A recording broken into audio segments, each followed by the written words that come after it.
మోకాళ్ళ నొప్పులనేవి ఇవాళ మనలో చాలా మందికి ఒక పెద్ద సమస్య. కాసేపు కూర్చోలేం, కొద్ది దూరం నడవలేం, పైకి లేవాలంటే కష్టం, కింద కూర్చోవడం మరీ కష్టం. పోటెత్తే ఈ మోకాళ్ళ నొప్పుల మూలంగా మలి వయసులో చాలా మంది బాగా ఇబ్బంది పడుతూ ఉంటారు. మోకీళ్లలో గుజ్జు తగ్గిపోవడం, వయసుతో పాటు కీళ్లు అరిగిపోవడం వల్లే మోకాళ్ళ నొప్పులకు కారణమని చెబుతారు డాక్టర్లు. వేధించే మోకాళ్ళ నొప్పులకు పరిష్కార మార్గాల గురించి డాక్టర్ని అడిగి ఇప్పుడు తెలుసుకుందాం.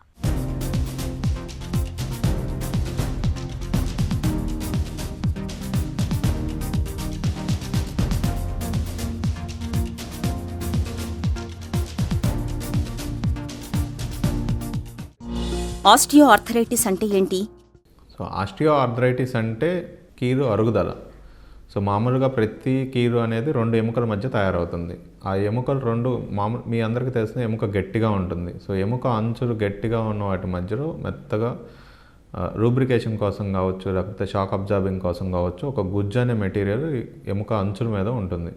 ఆ గుజ్జు ఎప్పుడైతే అరిగిపోతుందో, ఎముక ఒకదానికొకటి ఎప్పుడైతే రాపిడ్ అవుతుందో అప్పుడు మనకి నొప్పి వస్తుంది. ఆ కండిషన్ మనం మోకాళ్ళ అరుగుదల అనేది అందరికీ అర్థమైపోతుంది. వయసుతో పాటు మోకాళ్ళ నొప్పులు ఎందుకు వస్తాయి? సాధారణంగా అందరూ పుట్టినప్పుడు ఒకే విధంగా గుజ్జు అనేది తయారై ఉంటుంది. బట్ మనం వాడుకునే విధానాన్ని బట్టి చిన్నగా వయసు పెరిగే కొద్దీ గుజ్జులో అనే మార్పులు వస్తాయి. సో దానివల్ల వయసు పెరిగే కొద్దీ కూడా గుజ్జు అరుగుదల అనేది జరుగుతూ ఉంటుంది. అందరికీ ఒకే వయసులో గుజ్జు అరుగుదల ఉండదు. ఎముక బలాన్ని బట్టి, కండరాల బలాన్ని బట్టి ఒక్కొక్కరికి ఒక్కొక్క వయసులో గుజ్జు అరుగుదల అని వస్తుంది. బాగా పనిచేసి ఎక్కువగా కష్టపడి పనిచేసి వ్యవసాయ పనులు చేసిన వాళ్ళకి 80-90 సంవత్సరాల వరకు కూడా గుజ్జు అరుగుదల అనేది లేదు. సెడెంటరీ జాబ్ అంటే కుర్చీలో కూర్చొని బెంచ్ ముందు చేసే పనులు, లేకపోతే ఎక్కువసేపు కూర్చొని ఎక్కువసేపు నిలబడి చేసే పనుల వాళ్ళకి తక్కువ వయసులోనే మోకాళ్ళ అరుగుదల అనేది గమనిస్తున్నాం. అలాగే ఎముకల్లో బలం లేకపోవడం, లేకపోతే కండరాలకి రెగ్యులర్గా ఎవరైతే వ్యాయామాలు చేసుకోకుండా ఉంటున్నారో వాళ్ళలో కూడా గుజ్జు అరుగుదల అనేది 40 ఏళ్ళకి 45 ఏళ్ళ లోపల వాళ్ళకి కూడా మోకాళ్ళ అరుగుదల అనేది గమనిస్తున్నాం.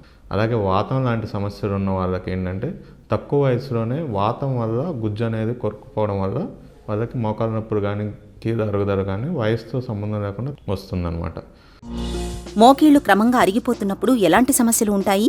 సో మోకాళ్ళ అరుగుదల నొప్పులను మీరు ఎలా గమనించవచ్చు అంటే, వీళ్ళకి ఎక్కువసేపు నిలబడలేరు. కొంచెంసేపు నిలబడిన తర్వాత కాళ్ళు విపరీతమైన నొప్పి వస్తుంది, లేదా ఎక్కువ దూరం నడిచిన తర్వాత ఆ టైంలో కానీ లేదా సాయంత్రానికి కానీ కాళ్ళు తీపులు నొప్పులు వస్తాయి. అలాగే కింద కూర్చొని లెగవడం చాలా కష్టంగా ఉంటుంది, మెట్లు ఎక్కడం దిగడం కూడా కష్టంగా ఉంటుంది.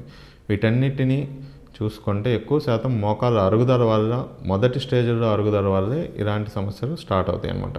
సో ఎవరైనా కింద కూర్చొని లెగవడానికి కష్టంగా ఉన్నా, ఎక్కువసేపు కూర్చొని నడవాలంటే మొదటి 10 అడుగులు కష్టంగా ఉన్నా, నడవాలని లేదా మోకాలు పట్టుకుపోయినట్టున్నా, మోకాళ్ళలో వాపు వస్తున్నా, మెట్లెక్కడం దిగడం చాలా కష్టంగా ఉన్నా, ఎక్కువసేపు నిలబడలేకపోతున్నా, ఎక్కువ దూరం నడవలేకపోతున్నా, అప్పుడు ఖచ్చితంగా మోకాళ్ళ అరుగుదలని అనుమానించి వచ్చి వైద్యం గురించి ఆలోచించాలి. మోకాళ్ళ నొప్పుల నుంచి ఎలా ఉపశమనం పొందాలి? సో మొదటి స్టేజ్లో ఉన్న వాళ్ళకి అప్పుడప్పుడే గుజ్జు అరగడం మొదలవుతుంది కాబట్టి వాళ్ళు చాలా వరకు ఆరోగ్యకరమైన ఆహారము, ఎక్సర్సైజెస్ చేసుకుంటే గుజ్జు అనేది అరిగిపోకుండా ఉండొచ్చు. సో వాళ్ళు పర్మనెంట్గా మోకాలు డ్యామేజ్ అవ్వకుండా చాలా వరకు కాపాడుకోవచ్చు. ఇక 2-3 స్టేజ్ల్లో ఎక్సర్సైజెస్ చేసుకుంటూ ఉండాలి, మనిషి బరువు తగ్గాలి, ఆరోగ్యకరమైన ఆహారం తీసుకోవాలి, ఎముకల్లో బలం పెట్టుకునేటట్టు చేయాలి. వీటన్నిటితో అన్నిటికన్నా ముఖ్యమైనది ఏంటంటే వ్యాయామాలు. తర్వాత ఏంటంటే కొన్ని పొజిషన్స్లో ఎక్కువసేపు మనిషి నిలబడకూడదు, అంటే పని చేయకూడదు. అలాంటి వంటగదుల్లో ఎక్కువసేపు నిలబడ్డారు, లేకపోతే ఉద్యోగం దగ్గర ఎక్కువసేపు నిలబడ్డారు, ఎక్కువసేపు కూర్చొని ఉండటారు, ఇలాంటివి అవాయిడ్ చేయగలగాలి. అలాగే బరువు మనిషి అయితే ఖచ్చితంగా బరువు తగ్గడానికి ప్రయత్నాలు అయితే చేయాలి. మోకీలు మార్పిడిని ఎప్పుడు సిఫారసు చేస్తారు? ఎవరికి చేయాలి మోకాలు మార్పిడి అంటే, వాళ్ళంతటా వాళ్ళు లేచి పని చేసుకోలేకపోతున్నారు, సొంత పనులు చేసుకోవడానికి అంటే టాయిలెట్కి వెళ్ళడానికి కానీ, స్నానం చేయడానికి ఇబ్బంది పడుతున్నారు, ఇంట్లోంచి బయటికి వెళ్ళడానికి ఇబ్బంది పడుతున్నారు, 60 సంవత్సరాలు దాటిన వాళ్ళు, లేదా వాతం వల్ల తక్కువ వయసులోనే మోకాలు పూర్తిగా డ్యామేజ్ అయ్యి తమ సొంత పనులు కూడా తాము చేసుకోలేక వేరే వాళ్ళ మీద ఆధారపడాల్సి వస్తున్న వాళ్ళకి మాత్రమే మోకాలు మార్పిడి అనేది ఖచ్చితంగా చేయాల్సిన అవసరం ఉంటుంది. మోకీలు మార్పిడితో మోకాళ్ళ నొప్పులు పూర్తిగా తగ్గిపోతాయా? చాలా వరకు 95-99% మోకాలు అరుగుదల కనుక కరెక్ట్ పర్సన్లో మోకాలు మార్పిడి ఆపరేషన్ చేస్తే మంచి రిజల్ట్స్ ఉంటాయి. అయితే అందరూ దాని గురించి పూర్తిగా అవగాహన చేసుకున్న తర్వాతే మోకాలు మార్పిడి ప్రొసీజర్ చేసుకోవాలి.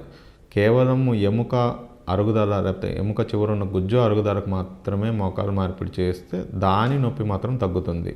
కొంతమందికి ఏంటంటే మోకాలు నొప్పి కారణాలు చుట్టూ ఉన్న కండరాలు కావచ్చు, లేకపోతే స్టెబిలిటీ లిగమెంట్ స్టెబిలిటీ లేకపోవడం వల్ల కావచ్చు. ఇంకొంతమందికి వెన్నుపూస నుంచి సమస్య ఉండి ఆ సమస్య మోకాళ్ళలో కానీ కాళ్ళలో కానీ తెలుస్తున్న వాళ్ళకి మోకాలు మార్పిడితో ఉపశమనం రాదు. కేవలం మోకాలు మార్పిడి ఎవరికి బాగా పనిచేస్తుందంటే వాళ్ళ నొప్పికి కారణం గుజ్జు అరుగుదల, ఎముకలు పాడైపోయి ఉండడం, కీలుకు సంబంధించిన సమస్యకు మాత్రమే పూర్తి ఉపశమనం లభిస్తుంది. కండరాలకు సంబంధించి కానీ వెన్నుపూసకు సంబంధించి కానీ పక్కన ఇంకెక్కడైనా వేరే జాయింట్ల సమస్య వల్ల మోకాలు నొప్పి వస్తే మటుకి వాళ్ళకి పూర్తి ఉపశమనం దొరకదు. మోకాళ్ల నొప్పుల్ని రాకుండా నివారించుకునేందుకు ఏం చేయాలి? మోకాలు అరుగుదల, మోకాల్లో గుజ్జు తరగడానికి కారణం సమస్య గుజ్జులో కాదు. సమస్య ఏంటంటే ఎముకలో, దాని చుట్టూ ఉన్న కండరాల్లో. సో ఎముక ఎవరికైతే బలంగా ఉంటుందో ఆ ఎముక నుంచి పోషణ తీసుకున్న గుజ్జు కూడా బలంగా ఉంటుంది. అలాగే కండరాలు ఎవరికైతే బలంగా ఉంటాయో ఆ కండరాలు జాయింట్ని స్టేబుల్గా ఒక పొజిషన్లో ఉంచడానికి హెల్ప్ చేస్తాయి. సో ఎముకని కండరాలని ఎవరైతే కరెక్ట్గా తయారు చేసుకుంటారో వాళ్ళకి మోకాలు అరుగుదల సమస్య అనేది పెద్ద వయసు వచ్చినాక రాదు. అంటే చిన్నతనం నుంచే, చిన్నపిల్లల నుంచే మీరు మీ పిల్లలకి సరైన పోషణ ఇచ్చి, వాళ్ళు ఆడుకోవడానికి సరైన సమయం ఇచ్చి, ఎక్కువ ఫిజికల్గా ఎక్సర్సైజ్ చేయడానికి అవకాశం ఇవ్వండి. 30 ఏళ్ళలోపు ప్రతి ఒక్కరికి ఎముక బలం అనేది మొదటి 30 సంవత్సరాల్లో వాళ్ళు చేసిన పనులను బట్టే ఉంటుంది. ఎవరైతే ఎక్కువగా ఆడుకోవడము, ఎక్కువ ఎక్సర్సైజ్ చేయడము, ఎక్కువ పనులు చేయడం చేస్తారో వాళ్ళకి ఎముక బాగా బలంగా తయారవుతుంది. కండరాలు కూడా పూర్తి బలంగా ఉంటాయి. సో అలాంటి 30 సంవత్సరాల లోపల ఎవరైతే ఎక్కువగా కండరాలని, ఎముకల్ని బలం చేసుకున్నారో వాళ్ళకి 60 ఏళ్ళు కాదు కదా, 80 ఏళ్ళు దాటిన తర్వాత కూడా మోకాలు అరుగుదల అనే సమస్య దరిచేరదు.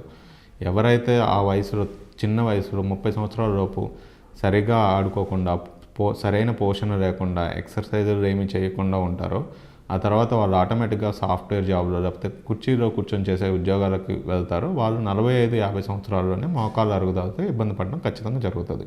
మోకాళ్ల నొప్పులకు తొలి దశలో గుర్తిస్తే మందులు, ఫిజియోథెరపీ, వ్యాయామాల సహాయంతో నొప్పులు ముదరకుండా చూసుకోవచ్చు. ఇక మోకీళ్లు బాగా అరిగిపోయినప్పుడు కీలు మార్పిడి సర్జరీ చేయించుకోవడం అన్ని విధాలా మేలు.